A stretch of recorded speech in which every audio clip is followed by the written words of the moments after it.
한국에 존재하는 수많은 초대형 카페들, 저는 갈 때마다 이런 생각을 하곤 하는데요. 이거 돈이 남긴 하나? 말도 안 되게 큰 평수, 계속 들어가는 유지 비용들, 그리고 건물 지을 때 빌린 대출 이자라든가 손님이 계속 있어야 조금이라도 남길 것 같은데 막상 가보면 생각보다 한가한 경우들이 많습니다.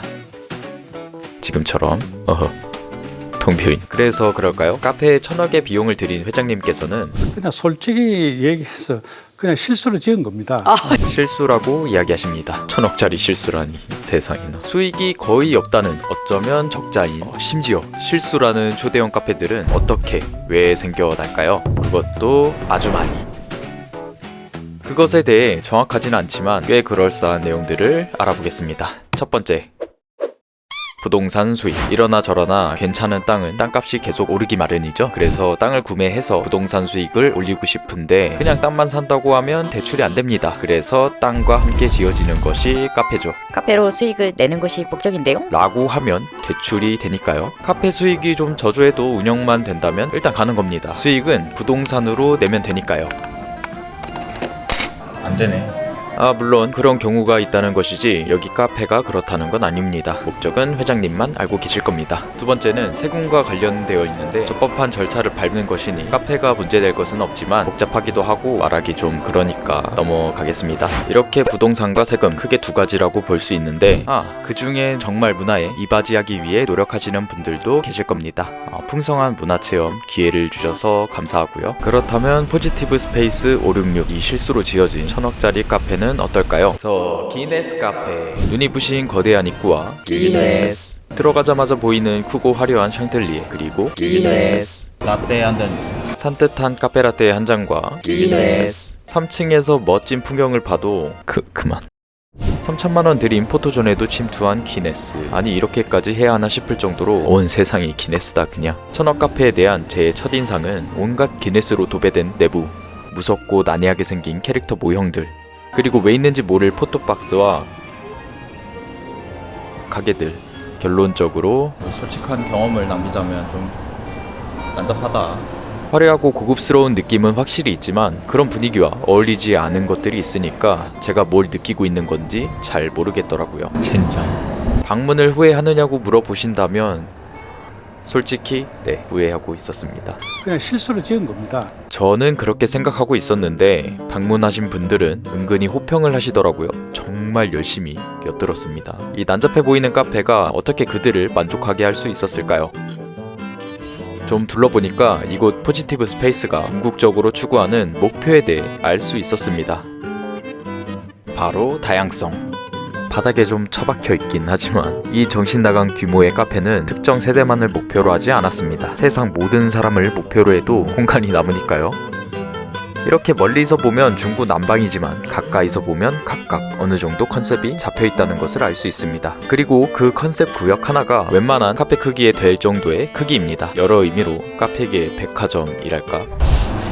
어떻게 보면 건물에게 있어서는 새로운 도전을 받은 거죠. 건물 입장에서는. 여기서 볼 수 있는 컨셉은 아주 다양했습니다. 대체로 깨끗한 소파가 있는 카페 분위기지만 특별방. 이곳은 놀이방입니다. 아이들이 뛰어놀기 좋은 카페라는 한 리뷰가 있었고 저는 굉장히 무책임하다고 생각했었는데 여길 봐주시겠어요? 말 그대로 뛰어놀기 위해 만들어 놓은 공간입니다. 놀이기구들도 있었습니다. 무책임하다고 생각한 리뷰는 완전히 맞는 말이었고 눈으로 확인하기 전까지 단편적인 생각만 한 저를 반성하는 순간이었습니다. 놀이방 옆에 바로 좌석이 있어 어른들은 아이를 지켜보며 편하게 식사와 휴식을 취할 수 있었고 아이들도 눈치 볼 것 없이 신나게 놀 수 있었습니다. 정말 보기 좋았습니다.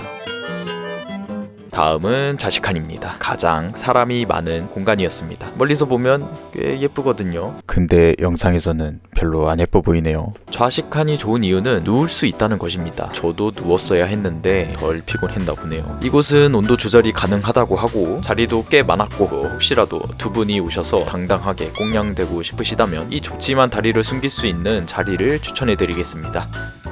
커플들을 위한 로맨틱한 장소도 준비되어 있었습니다. 빨갛고 피아노도 있고 장미까지. 귀여운 얼룩소도 있네요. 이곳은 가장 위층이라 카페를 한눈에 담을 수 있습니다.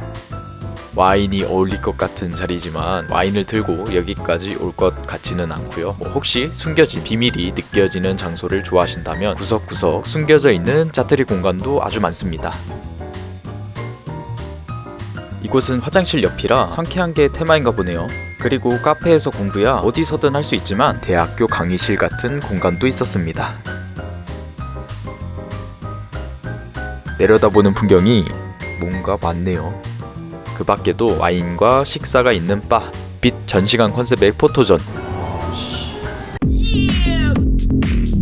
이케아 쇼룸의 품격이 느껴지는 예약존이 여러 개.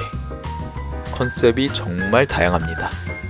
이곳은 직원 휴게실 같은 느낌인데 손님이 쓰는 회의실 여전히 예약룸입니다.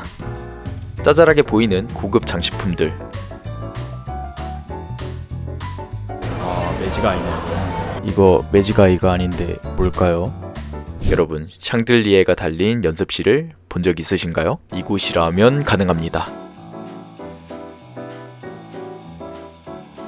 이곳은 어르신들을 위한 춤 강연이 열린다고 하네요. 그리고 계단을 통해서 갈 수 있는 시내 작가들을 위한 미술 전시관은 닫혔네. 이 모든 것을 7,500원 라떼 한 잔과 함께 할 수 있었습니다. 뭐 이상한 게 많아도 카페니까 커피 맛이 또 중요하지 않겠습니까? 이 커피를 또 한국 1등 커피? 그런 분이 오셔서 로스팅을 한다고 언급을 인터뷰에서 하셨는데 커피 맛은 뭐 평범한 듯 좀 다르다. 솔직히 잘 모르겠어. 죄송합니다. 커피를 잘 모릅니다. 마지막으로 방문해볼 곳은 특별하지만 정말 아무도 가지 않는 곳입니다. 루프탑. 루프탑. 어쩜 이렇게 아무도 없지? 있는지 모르나? 하지만 곧 그 이유를 알 수 있었습니다. 풍경이 아파트네 이런. 여기는 그냥 대형 쇼핑몰 옥상이네요. 그래도 마음에 드는 부분이 있었는데 무슨 캠핑장 분위기로 와 여기 잘 돼 있다. 카라반 느낌이 나는 좌석들 아주 제 마음에 쏙 드네요.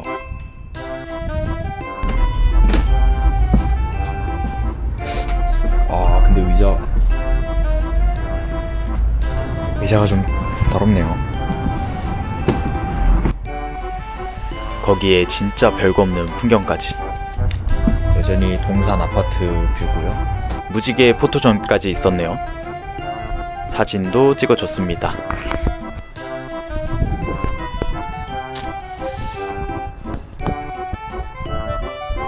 되게 재밌는 포토 스팟이네요.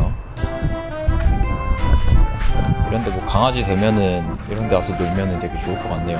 뭔가 캠핑장 분위기에 이렇게 넓은 인조잔디, 그리고 무엇보다 아무도 없다는 점. 다음에 또 이것을 위해 여기 올 수 있느냐?